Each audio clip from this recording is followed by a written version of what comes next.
Athens, Greece. April 17, 1991, 2:47 p.m.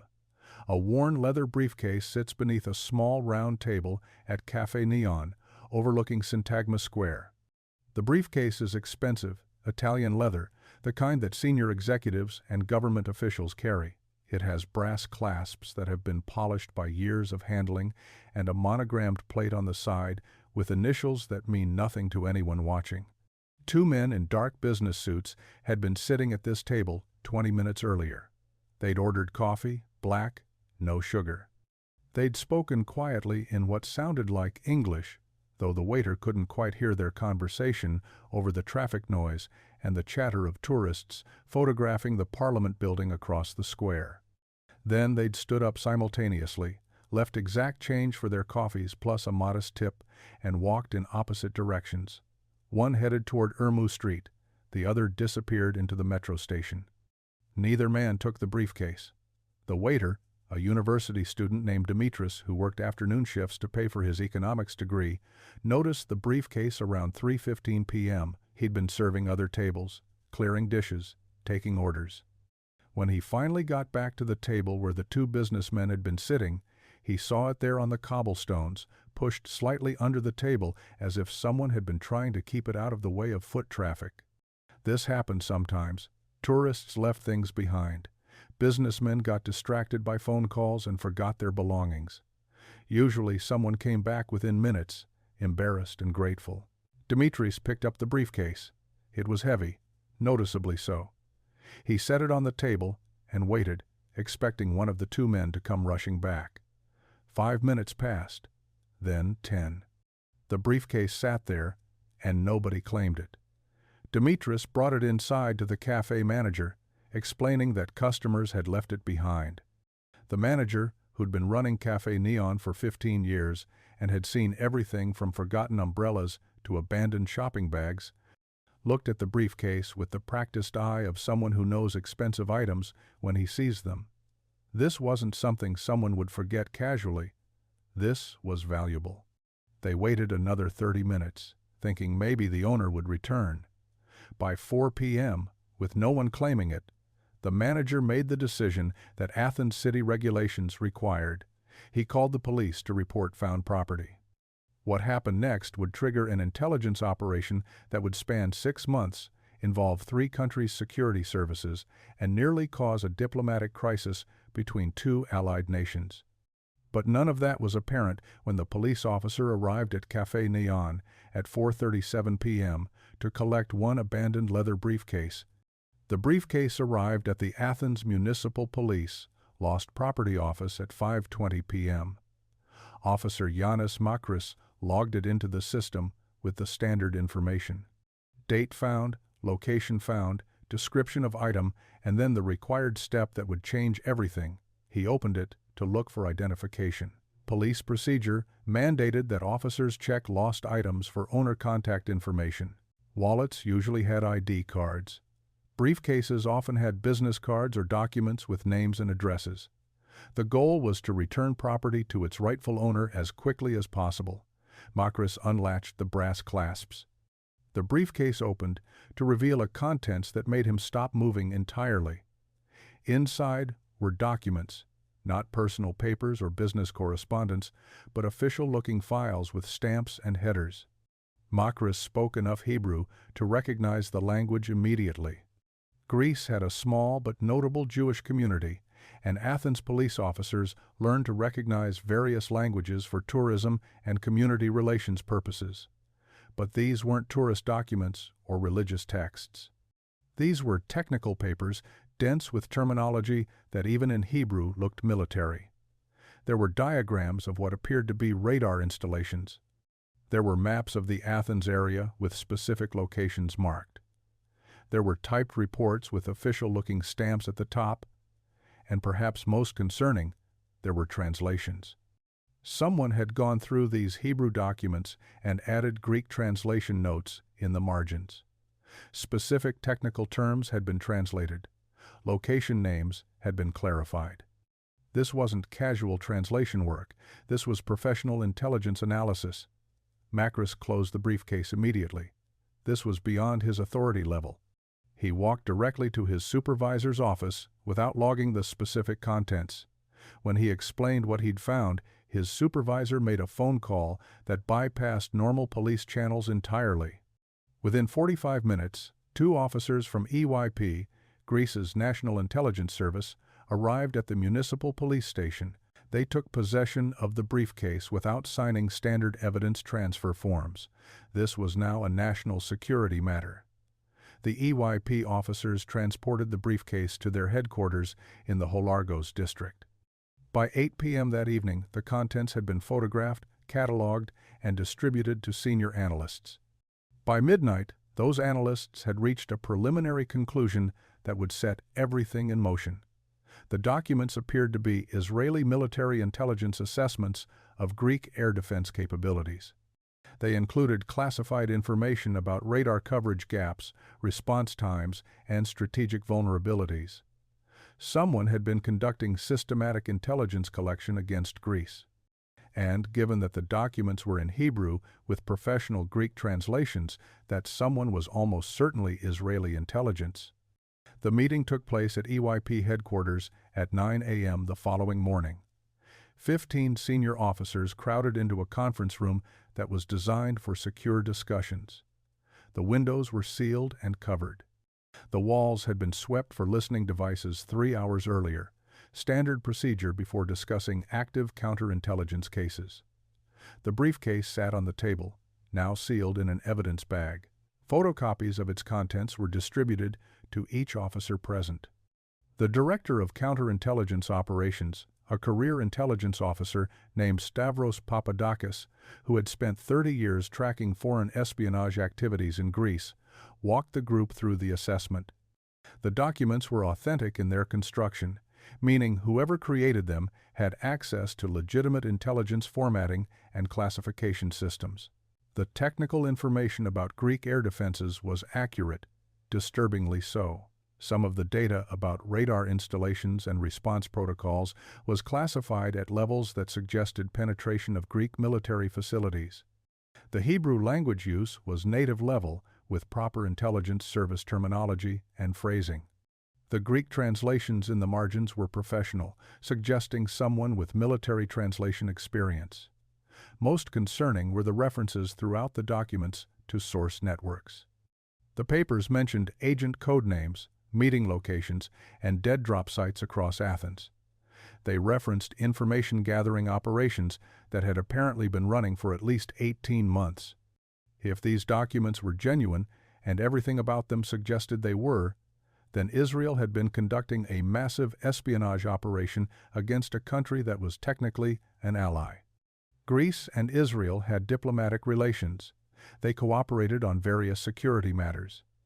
There was no obvious reason for Israel to be spying on Greece at this level of intensity and sophistication, unless the relationship wasn't as friendly as it appeared, or unless Greece had information or capabilities that Israel needed to understand for their own strategic purposes. The meeting quickly focused on 2 priorities. First, they needed to identify and neutralize the Israeli intelligence network operating in Greece. Second, they needed to understand what information had been compromised and whether it posed immediate security risks. Papadakis assigned teams to begin investigating every lead in the documents. Agent code names would be cross-referenced against known foreign intelligence operatives. Meeting locations would be put under surveillance. Dead drop sites would be monitored. The organization began a comprehensive mole hunt, looking for Greek citizens who might be working with Israeli intelligence. They started with obvious targets: Greeks with Israeli connections, people who had traveled frequently to Israel, anyone with family or business ties that might make them vulnerable to recruitment. 6 months earlier, Tel Aviv, Israel, October 1990, Mossad headquarters. The briefing that would eventually lead to an abandoned briefcase in Athens began with a problem that had nothing to do with Greece directly.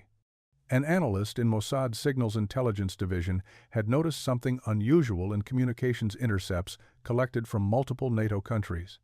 Classified information was appearing in the wrong hands.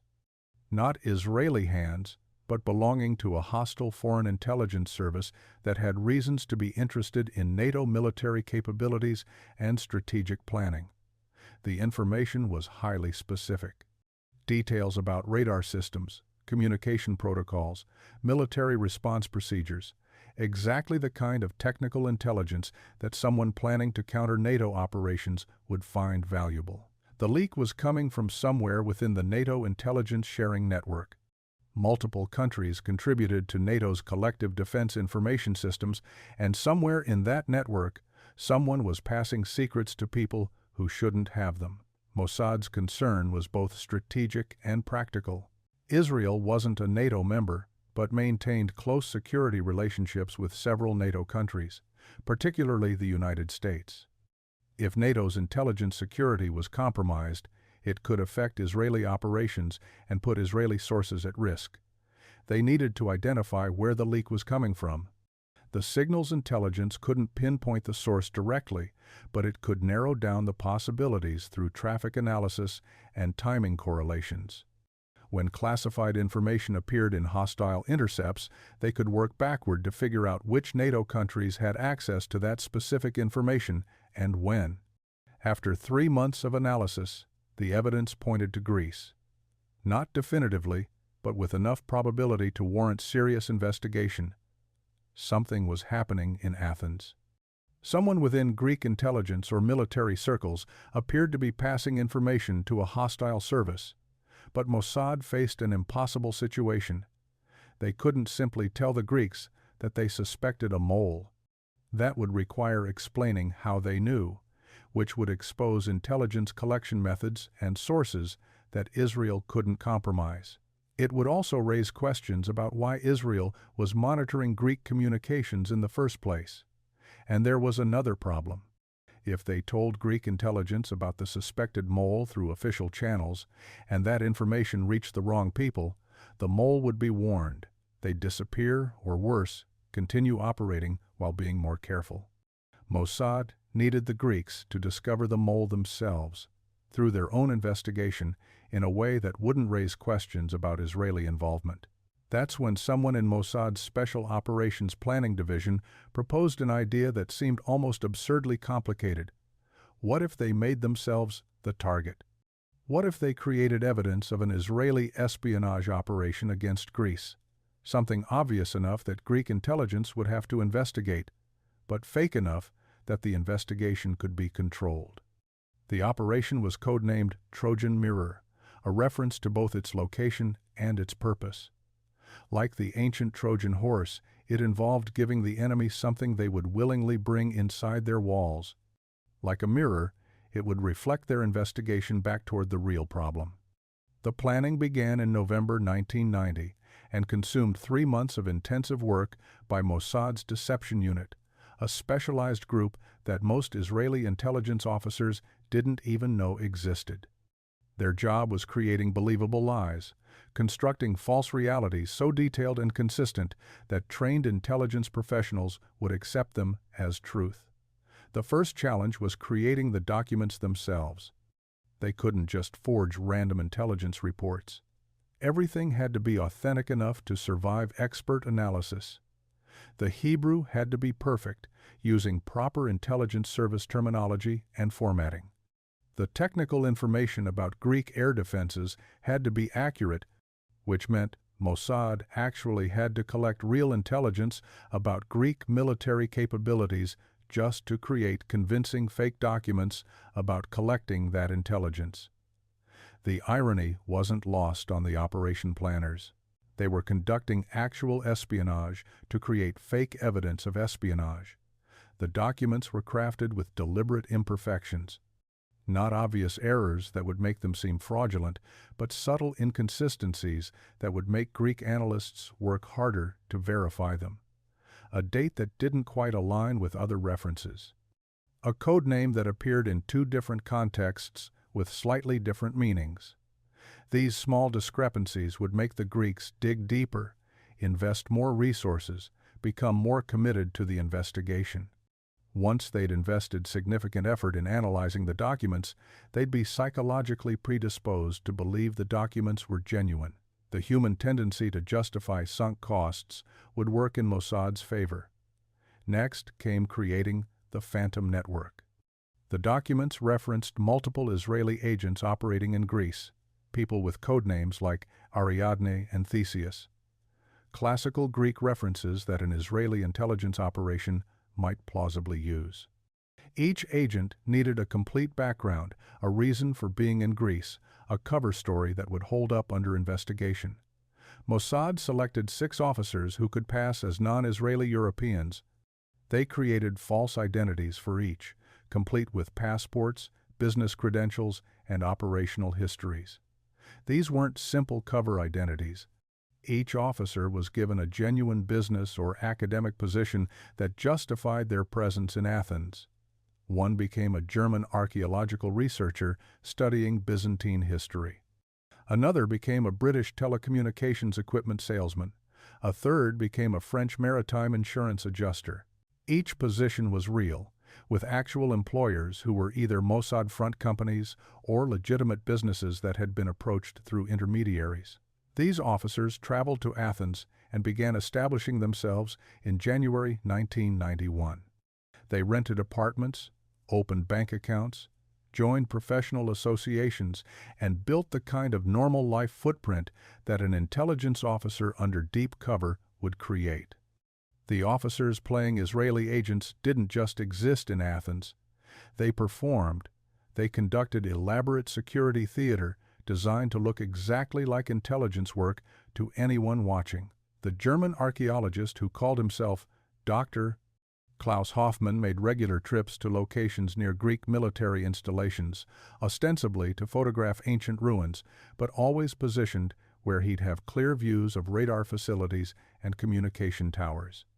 He kept meticulous notes in a leather journal, writing in German about archaeological features, but occasionally including sketches of modern military equipment that would look suspicious to anyone who examined his work. The British telecommunications salesman, using the name Richard Cooper, made sales calls to Greek military contractors, pitching equipment upgrades for communication systems. His sales presentations required him to understand current Greek military communication infrastructure, giving him legitimate reasons to ask detailed technical questions about exactly the kind of information an intelligence officer would want to collect. The French insurance adjuster, calling herself Marie Dubois, investigated maritime insurance claims at Greek naval facilities, requiring access to port areas and shipyards where she could observe Greek naval capabilities. Each officer was performing a role within a role. They were Mossad officers pretending to be European professionals who were secretly Israeli agents. The deception had multiple layers, and each layer had to be convincing. They also engaged in classic espionage tradecraft, but obviously enough that surveillance would detect it. They made dead drops in public parks, leaving packages that contained nothing sensitive but looked like covert communication. They used brush passes in crowded areas, briefly making contact with other team members to exchange items. They practiced counter-surveillance techniques, checking for followers in ways that confirmed they knew they might be watched. Every action was designed to convince Greek intelligence that these people were trained intelligence operatives trying to remain covert while actually making themselves visible enough to be noticed. The performance required extraordinary discipline. Real intelligence work involves being invisible, avoiding patterns, never drawing attention. This operation required the opposite, being visible while appearing to try to be invisible, creating patterns while making them look like attempted randomness. The officers had to think like Greek counterintelligence analysts and deliberately make the kinds of mistakes that would get them caught. In March 1991, Mossad was ready to spring the trap. The briefcase was prepared with the carefully crafted documents, each page designed to point Greek investigators toward the Phantom Network. The meeting at Café Neon was staged with 2 Mossad officers who had entered Greece specifically for this operation and would leave immediately afterward. The briefcase was left deliberately, positioned where it would be found, but not so obviously that it would seem like a plant. Then they waited for Greek intelligence to find what they'd been given and begin the investigation that Mossad needed them to conduct. Greek counterintelligence surveillance of the Phantom Network began in late April 1991, 2 weeks after the briefcase was found. EYP deployed teams to monitor the 6 individuals identified in the documents. Dr. Klaus Hoffmann's apartment in the Plaka district was put under physical surveillance. Richard Cooper's office received electronic monitoring. Marie Dubois' movements were tracked through a combination of physical surveillance and technical collection. The operation consumed significant EYP resources, but the potential security threat justified the expense. If Israel was running this kind of operation against Greece, they needed to understand its scope and shut it down. The surveillance teams documented exactly what Mossad wanted them to see. Hoffmann making suspicious photography trips near military facilities. Cooper asking detailed technical questions during sales calls. Dubois accessing naval installations for insurance assessments. Each action confirmed what the documents suggested. These people were gathering intelligence about Greek military capabilities. But something else began appearing in the surveillance reports. Something that wasn't part of the Phantom Network design but emerged organically from the investigation. A name kept appearing in connection with the supposed Israeli agents, Christos Makris, a mid-level EYP officer who specialized in NATO liaison work. Makris had no reason to be connected to any of these people. He wasn't part of the surveillance teams. He wasn't involved in the investigation of the briefcase documents. But he kept appearing in places where the Phantom agents operated. In May, surveillance spotted Makris having coffee at a café 3 tables away from where Dr. Hoffmann was sitting. The positioning could have been coincidence, but Hoffmann had been observed checking his watch repeatedly, as if waiting for someone who never arrived. 2 weeks later, Makris was photographed entering a bookstore in Kolonaki where Richard Cooper had been browsing 15 minutes earlier. The surveillance report noted that Cooper had left a book on a specific shelf and Makris had gone directly to that same shelf. In early June, Marie Dubois was observed leaving a package in a public trash bin in the National Gardens. The surveillance team photographed the package but didn't retrieve it, wanting to see who picked it up. 3 hours later, Christos Makris was photographed walking through the same area. He didn't retrieve the package, but he paused near the trash bin, appeared to check his phone, then walked away. The package disappeared sometime in the next hour during a gap in surveillance coverage. The pattern was impossible to ignore. Makris had proximity to at least 3 of the suspected Israeli agents. His appearances seemed timed to their activities. He had no operational reason to be in those locations at those times. The EYP Director of Counterintelligence, Stavros Papadakis, faced a situation that made his 30 years of experience suddenly feel inadequate.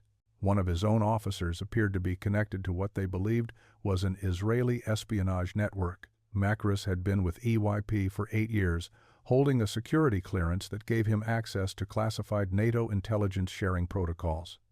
His position involved coordinating intelligence exchanges between Greece and other NATO members, exactly the kind of access that would be valuable to a foreign intelligence service. Papadakis couldn't simply confront Makris. If Makris was working for Israel, a direct confrontation would warn him and potentially trigger a shutdown of whatever operation he was part of.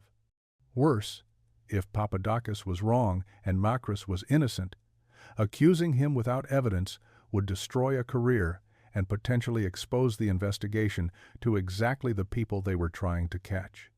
The decision was made to put Makris under investigation without his knowledge. His communications were monitored, his financial records were examined, his movements were tracked, and they found something that changed everything about their understanding of the situation. Makris was meeting regularly with someone who wasn't part of the supposed Israeli network. A man who claimed to be a Turkish cultural attaché, but whose background didn't quite match his official position. The meetings happened monthly at various locations around Athens, always in public places, but always with security precautions that suggested both men knew they were engaged in something sensitive. In July 1991, Greek surveillance captured a communication between Makris and this Turkish contact. The content was encrypted, but the metadata analysis showed it was triggered immediately after Makris learned that EYP was investigating the Israeli network. He was reporting to someone about the investigation. That communication was intercepted through technical collection that EYP had on Turkish intelligence channels. When the message was decoded, it revealed that Makris wasn't working for Israel at all. He was passing NATO intelligence to Turkish intelligence, which was then sharing selected information with other services that had interests in NATO capabilities. The Israeli network investigation had accidentally uncovered a completely different espionage operation. Makris realized something was wrong in late July. The surveillance on him had been careful, but not perfect. He noticed the same vehicles appearing near his apartment at odd hours. He saw people who seemed too interested in his movements. His training told him he was under investigation. His response confirmed his guilt. Instead of behaving normally or reporting his suspicions to his supervisors, he activated emergency communication protocols with his Turkish handler. That message was also intercepted by Greek surveillance, and its content made clear that Makris knew he'd been compromised. He was requesting immediate extraction from Greece. The arrest of Christos Makris occurred at 6:30 a.m. on August 2, 1991, at his apartment in the Psychiko district of Athens. EYP officers executed the operation with precision, developed from decades of counterintelligence work. They entered with a warrant signed by a national security judge, secured the premises before Makris could destroy evidence, and took him into custody without incident. He didn't resist. He didn't claim innocence. He simply invoked his right to legal counsel and stopped talking. The evidence recovered from his apartment was damning. Encrypted communication devices that matched equipment used by Turkish intelligence. Financial records showing payments from offshore accounts that traced back to Turkish intelligence funding mechanisms. Copies of NATO classified documents that he had no legitimate reason to possess in his personal residence. And perhaps most significantly, a detailed log of information he'd passed to his Turkish handlers over the previous 23 months. The log revealed the scope of the damage. Makris had compromised NATO radar coverage data, military response protocols, classified assessment of alliance capabilities, and strategic planning documents that affected not just Greece, but the entire southeastern NATO theater. The information he'd passed had made its way to services that Greece considered hostile, giving potential adversaries detailed understanding of NATO vulnerabilities. The Greek government faced an extraordinarily delicate situation. They'd uncovered a major security breach that affected not just Greece, but NATO as a whole. They needed to inform their NATO allies about the compromise, but they also needed to explain how they'd discovered it, and that explanation led directly to an uncomfortable truth. The investigation that found Makris had been triggered by what appeared to be evidence of Israeli espionage against Greece. Greek analysts had spent 3 months investigating the supposed Israeli network before accidentally stumbling onto the real mole. When senior Greek officials reviewed the complete timeline, they began to suspect something that their intelligence professionals were simultaneously concluding through independent analysis. The Israeli network might not have been real. The documents in the briefcase, the phantom agents, the elaborate espionage theater, all of it might have been deliberately constructed to trigger exactly the investigation that found Makris. If that was true, then Israel had run a deception operation on Greek soil without permission, technically a violation of sovereignty and diplomatic protocols. But Israel had also just helped Greece discover a catastrophic security breach that they'd missed for almost 2 years. The moral and diplomatic calculation was complex. Greece couldn't publicly admit that they'd been fooled by a deception operation. It would make their intelligence service look incompetent. It would raise questions about what other operations they might have missed. It would damage Greece's reputation within NATO as a reliable security partner. But they also couldn't ignore what appeared to be Israeli intelligence activity on Greek territory. Even if the activity was ultimately helpful, it set a precedent that Greece couldn't officially accept. The solution emerged through back-channel diplomatic communications that happened far from public view. The Israeli ambassador to Greece requested a private meeting with senior Greek officials. The meeting took place in late August at a location that wasn't officially logged in either government's records. What was said in that meeting has never been fully disclosed, but the outcome became clear through subsequent actions. Israel never officially acknowledged that the Briefcase operation was theirs. The phantom agents quietly left Greece over the following weeks. Their businesses closed or transferred to other personnel, their apartments vacated, their presence in Athens simply evaporating as if they'd never existed. Greece never officially accused Israel of running an unauthorized intelligence operation. The investigation into the supposed Israeli spy network was quietly closed with a finding that the evidence had been inconclusive. Publicly, Greece announced that they'd discovered and arrested a Greek intelligence officer who had been passing NATO secrets to a foreign power. They credited the discovery to routine counterintelligence procedures and enhanced security protocols. They briefed NATO on the compromise and cooperated fully with the alliance's damage assessment. Privately, senior Greek officials communicated gratitude to their Israeli counterparts through intelligence liaison channels that existed precisely for these kinds of sensitive communications. They acknowledged that without the Briefcase triggering their investigation, Makris might have continued operating for years, causing even more damage. Israel, through the same back channels, expressed respect for Greek counterintelligence capabilities and reaffirmed their commitment to the bilateral relationship. Both countries understood what had actually happened. Both countries had reasons to maintain the public fiction that something different had occurred. The diplomatic dance allowed everyone to save face while addressing the real security problem that had been exposed. Turkey, confronted with evidence that their intelligence service had recruited a Greek officer, denied everything while quietly recalling several of their intelligence officers from Athens. The NATO alliance implemented new security protocols for classified information sharing designed to prevent similar compromises in the future. The full story of Operation Trojan Mirror remained classified for years after the events in Athens concluded.